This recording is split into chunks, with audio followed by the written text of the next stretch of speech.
कि ये हमारे आइन में अल अदलिया का लफ्ज़ नहीं लिखा हुआ। आज सुप्रीम कोर्ट में चीफ जस्टिस काजी फाइज ईसा के बेंच में एक अहम केस लगा हुआ था। आज 2 माह से ज़ायद अरसा हो गया है आपको सुप्रीम कोर्ट का चीफ जस्टिस बने हुए। जब प्रैक्टिस एंड प्रोसीजर केस का जो फैसला आया उस हवाले से एक जब अपॉइंटमेंट हुई तो वो भी उर्दू ज़ुबान में कि मुझे अफसोस हुआ इस बात का कि आपने उर्दू ज़ुबान की तरवीज की। रहमानी रहीम, मैं हूँ बिशारत राजा और आप देख रहे हैं औसाफ डिजिटल और ABN डिजिटल।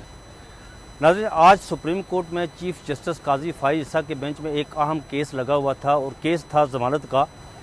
ज़मानत केस की समाअत के दौरान चीफ जस्टिस ने अहकामात सादर किए, हुक्म दिया कि सुप्रीम कोर्ट को आज के बाद अल अदलिया ना लिखना है ना पढ़ना है, बल्कि सुप्रीम कोर्ट को सुप्रीम कोर्ट ही लिखा और पढ़ा जाए। जब ये वो अहकामात सादर कर रहे थे उन्होंने ये भी कहा कि ये इसलिए ये कह रहा हूँ कि ये हमारे आइन में अल अदलिया का लफ्ज़ नहीं लिखा हुआ, आइन में सिर्फ सुप्रीम कोर्ट लिखा हुआ है, लिहाजा इसी को लिखा और पढ़ा जाए।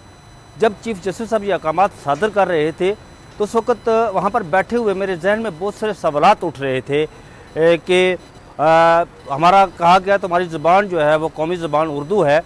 बसहद एहतराम चीफ जस्टिस साहब, आपको याद होगा कि आपने ये भी अहकामात सादर किए थे कि जो सुप्रीम कोर्ट के फ़ैसले हैं यानी आला अदलिया के फ़ैसले हैं वो उर्दू ज़ुबान में लिखे जाएंगे और उन्हें उर्दू ज़ुबान में ही सुप्रीम कोर्ट की जो वेबसाइट है उस पर अपलोड किए जाएंगे।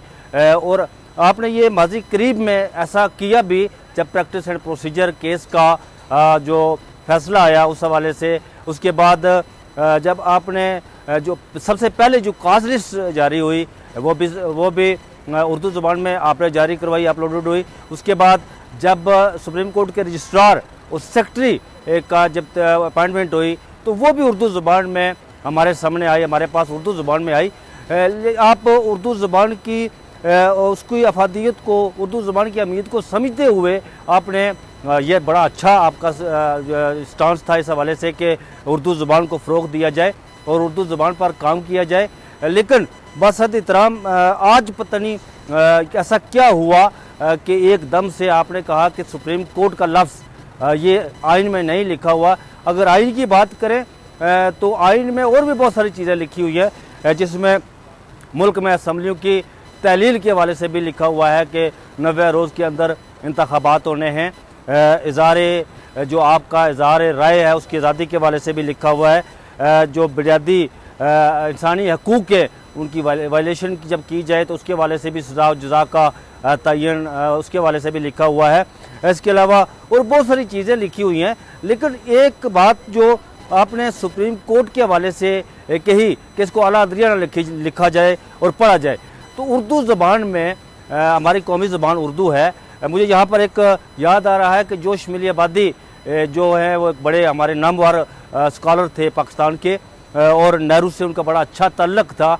नेहरू जब पाकिस्तान में आए तो ये उनकी अपनी किताब में, जो उन्होंने अपनी किताब यादों की बारात, उसमें ये चीज़ मेंशन की है कि वो पाकिस्तान के दौरे पर आए तो यहाँ पर हमारे जो ब्यूरोक्रेट हैं और बहुत सारे दूसरे लोग वो नेहरू की जेब में वो चीज़ें डाल रहे थे जिस पर वो इंग्लिश में विजिटिंग कार्ड लिखा हुआ था। जब वो उनसे बात कर रहे थे तो वो इंग्लिश में बात कर रहे थे तो नेहरू ने जाते जाते जोश मिली आबादी से ये बात की कि मुझे अफसोस हुआ इस बात का कि आपने उर्दू ज़ुबान की तरवीज के लिए पाकिस्तान हासिल किया, लेकिन जो आपके ब्यूरोक्रेट हैं, जो मिनिस्टर हैं, उन्होंने एक लफ्ज़ लिखा वहाँ पर कि मैं हैरान हूँ इस बात पर कि वो मादरी ज़ुबान की बजाय पिदरी ज़ुबान को तरजीह दे रहे हैं। पिदरी ज़ुबान से मुराद उस वक़्त यहाँ पर जो हमारा बैरूनी जो अंग्रेज़ इस्तेमार था या इस्तेमारियत थी उनके ज़ेर असर ये रहा है। तो उस वक़्त वो कोशिश थी, बल्कि वो आज तक भी ऐसा आ रहा है। तो जनाब चीफ जस्टिस साहब, आप ही के फ़ैसले हैं। आप ही जब